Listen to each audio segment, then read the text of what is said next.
जिम्मेदारी और जवाबदेही सीधे तौर पर इस पूरे घटनाक्रम पर किसकी बनती है? कुलदीप जी। कोई भी आदमी जब देखेगा कि मेरे देश में ये तालिबानी कहाँ से काम हो रहा है, जैसे तालिबान में होता है वैसे ही हमारे देश में हो रहा है, और इसके लिए संयुक्त किसान मोर्चा पूरी तरीके से जिम्मेवार है।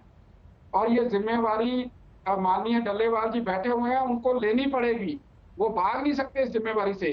किस तरीके से एक युवक के ऊपर इल्जाम डालकर उसकी हत्या की गई, उसको कानून के दायरे में लाना चाहिए था। अगर कोई उसके ऊपर संशय था तो कानून के दायरे में लेके आते।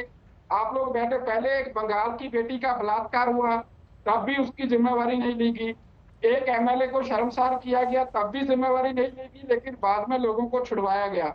देखिए, ये है एक वहां पे धार्मिक ग्रंथ जो सर्वलो ग्रंथ है, उस ग्रंथ साहिब का कोई आदमी उठाकर भागता है, उसके पीछे वो उसके जो जिनके मन में उस ग्रंथ के प्रति श्रद्धा भावना है, वो आदमी उसका पीछा करते, उसको पकड़ते हैं। तो मामला ये है कि संयुक्त मोर्चा उसकी भी निंदा करता है, किसी भी धार्मिक ग्रंथ की बेअदबी करना, उसका प्रयास करना, उसकी भी निंदा करता है। और संयुक्त मोर्चा इसकी भी निंदा करता है कि जिस तरीके से वो मर्डर हुआ, उसका मतलब वो चोटें आई, उसका हाथ काटा गया, उसका पाँव काटा गया, उसकी भी निंदा करता है। लेकिन मैं ये कहना चाहता हूं कि इसके पीछे की बात समझनी पड़ेगी। वो आदमी 3-4 दिन पहले उसी संगठन में आता है, जिस संगठन वो जो आदमी आता है उस संगठन में 3-4 दिन पहले आता है, और वो पंजाब का आदमी है वो। और 3-4 दिन पहले आकर वो आदमी उस संगठन में आकर उन्हीं के पहरावे में, निहंग सिंहों के पहरावे में रहना शुरू करता है। मामला यहाँ पे ये देखने वाला है कि वो आकर उसने वो निहंग सिंह बाणा इतनी जल्दी कैसे धारण किया, क्यों धारण किया, ये इस पे सवाल उठने वाला है। आपको इसके पीछे साजिश दिखाई देती है? चित्रा जी, जो एक घटना घटी है तो मेरे तो पास शब्द नहीं है, कैसे कहूँ। अभी परसों जो है राजस्थान में दलित समाज के बच्चे को पीट पीट के मारा गया, आज दलित समाज के ही बच्चे को फिर मारा गया। ये क्या हो रहा है इस देश में? क्या हो रहा है? कानून व्यवस्था देश में है कि नहीं? कहाँ जहां पर किसानों का आंदोलन हो रहा है पुलिस वहां नहीं, पुलिस वहां रहना चाहिए, नहीं रहना चाहिए। इसके बहुजन समाज पार्टी इस निश्चित हत्याकांड की घोर निंदा करता है और इस पर सुप्रीम कोर्ट के जज से या हाई कोर्ट के जज से न्यायिक जांच की मांग करता है। कांग्रेस पार्टी के नेताओं का कहना है कि जब महात्मा गांधी 1915 में भारत आए थे तो 1911 जेल में जाने के 1.5 महीने बाद से ही जो दया याचिका कह लें या फिर माफीनामा जो भी उसे कह लें, जो अंग्रेजों के सामने रखा गया था सावरकर की तरफ से, आखिर महात्मा गांधी से सलाह उस पर कैसे ली गई जब वो इंडिया उस वक्त आए ही नहीं थे?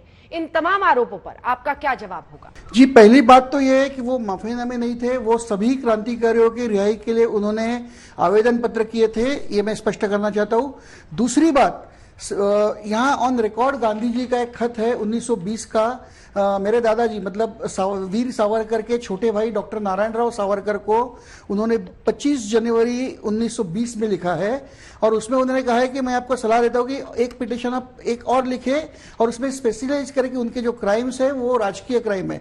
नहीं, मैं फिर कहता हूं कि इससे मैं इतना ही अर्थ लूंगा, ये करस्पॉन्डेंस और ये इससे, कि सावरकर जी के आवेदन पत्रों को गांधी का समर्थन था, इसलिए कांग्रेस अभी जो उसको विरोध कर रही है उसमें कोई खास मुद्दा नहीं है। देखिए अंजना जी, पहले तो मुझे बहुत कष्ट हो रहा है, तकलीफ इस बात की हो रही कि हम जैसे साधारण लोग, मुझ जैसा एक साधारण प्रवक्ता वीर सावरकर जैसे एक महान पुण्यात्मा के ऊपर डिबेट कर रहा है। देखिए ठीक है, डेमोक्रेटिक कंट्री है, डिबेट होना चाहिए, मगर मैं 2-4 दिन से देख रहा हूं जिस प्रकार की भाषा का प्रयोग सावरकर जी के लिए किया जा रहा है, और कुछ अरसे से एक कालखंड में जिन शब्दों का प्रयोग वीर सावरकर जी के लिए किया गया है, ये कष्टदायक है, ये चिंताजनक है कि आखिरकार वह व्यक्ति जो अपने जीवन काल में 28 वर्ष की उम्र में जिसको 2 कारावास मिले, आजीवन कारावास, पहला भारतीय जिसको आजीवन कारावास 2 बार मिले, 50 वर्ष तक कारावास में रहने का दंड, कोल्हू की बैल के तरह उनको काम कराया जाता था और तेल निकाला जाता था। कोल्हू का बैल तेल निकालता है, ये सावरकर जी करते थे। उसके बावजूद इस देश में 70 वर्ष के बाद आज हम सावरकर के ऊपर यह डिबेट कर रहे हैं। वीर कहां थे सावरकर? कोई आदमी माफी मांगेगा तो वीर हो जाएगा। वो अकेले सेलुलर जेल में थे क्या? कामागाटा मारू से आए हुए गदर पार्टी के कितने लोग, सोहन सिंह भकना से लेकर तमाम लोग वहां जेल में थे। उन्होंने क्यों नहीं दया याचिका लिखी? अरे भाई, यहां भूखों मर गए।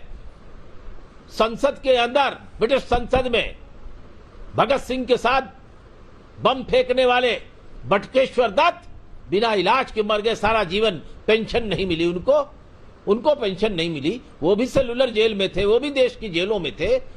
और 28 साल की उम्र में क्रांतिकारी हो जाने की कहावत, अरे आरएसएस के मित्रों, देश में 23 वर्ष की उम्र में फांसी पर चढ़ गए भगत सिंह, उसके बारे में क्या कहोगे? छत्तीसगढ़ के जशपुर में सड़क पर चल रहे श्रद्धालुओं को एक कार ने रौंद दिया। कम से कम 16 लोग कुचले गए और एक की मौके पर मौत हो गई। इस कार के ड्राइविंग सीट पर बैठे आरोपी और कार में मौजूद उसके एक साथी पर गांजे की तस्करी से जुड़े होने का आरोप लगा। मतलब यह हुआ कि कार से कुचल देने वाली यह घटना भले ही अचानक घट गई हो, लेकिन नशे के कारोबार का रावण बेसुध होकर एक घर को मातम दे गया और घायल हुए कई लोगों को गहरे जख्म दे गया। यहां पर नोट करने वाली बात यह भी है कि पुलिस ने मामले में आरोपियों के विरुद्ध मारने के इरादे से की गई हत्या का केस दर्ज किया है। छत्तीसगढ़ के जशपुर में पत्थलगांव के ये अभागे लोग दुर्गा मूर्ति विसर्जन से लौट रहे थे। दंदनाती आई ये जाइलो गाड़ी, जैसे बिना ब्रेक के आई हो। ये गाड़ी कम से कम 16 लोगों को कुचल गई। एक की मौत मौके पर हुई, कुछ घायलों की स्थिति गंभीर है। ये घटना आज लगभग 1 से 1:30 बजे के बीच हुई थी, जिसमें एक दुर्गा जी का विसर्जन जुलूस निकला था और एक गाड़ी रेड कलर की जाइलो थी, मध्य प्रदेश पासी थी। ये गाड़ी कांसेबेल की ओर से आ रही थी और यहाँ पत्थलगांव इंदिरा चौक के पास उसने दुर्गा जुलूस को क्रैश किया, जिसमें एक व्यक्ति की मृत्यु हो गई और 2 क्रिटिकल इंजर्ड है जिनके पैरों में चोट लगी और बाकी 15 है जिनको हल्की चोटें आई है। घटना की सूचना मिलती ही तत्काल पुलिस बल यहाँ पर उपस्थित हो गया था और घायलों के इलाज की समुचित व्यवस्था की गई है। कुछ लम्हों के इस खता के बाद जशपुर का पत्थलगांव उबल पड़ा। गुस्साए लोग सड़क पर निकल आए, कई गाड़ियों में आग लगाई गई। आरोपी गाड़ी चालक भी भीड़ के हत्थे चढ़ा। मौत देने वाली इस गाड़ी में सवार आरोपियों की पहचान राधेश्याम विश्वकर्मा और शिशुपाल साहू के तौर पर हुई।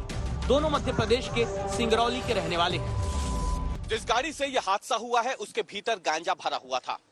सवाल अब ये उठता है कि जिस सड़क से धार्मिक जुलूस गुजर रहा है वहां पर इस तेज रफ्तार गाड़ी को रोकने के लिए कोई इंतजाम क्यों नहीं किए गए थे, और अगर इंतजाम किए गए थे तो फिर गांजे से भरी हुई गाड़ी उस जगह से क्यों गुजरी और कैसे गांजा तस्करों ने भीड़ को कुचल दिया। ऐसे कई सवाल हैं जो आगे की तफ्तीश में भी उठेंगे, लेकिन फिलहाल पुलिस ने 2 गांजा तस्करों को इस पूरे मामले में गिरफ्तार किया है, तो वहीं इस घटना के दौरान वहां मौजूद रहे एक एएसआई को सस्पेंड भी कर दिया गया है।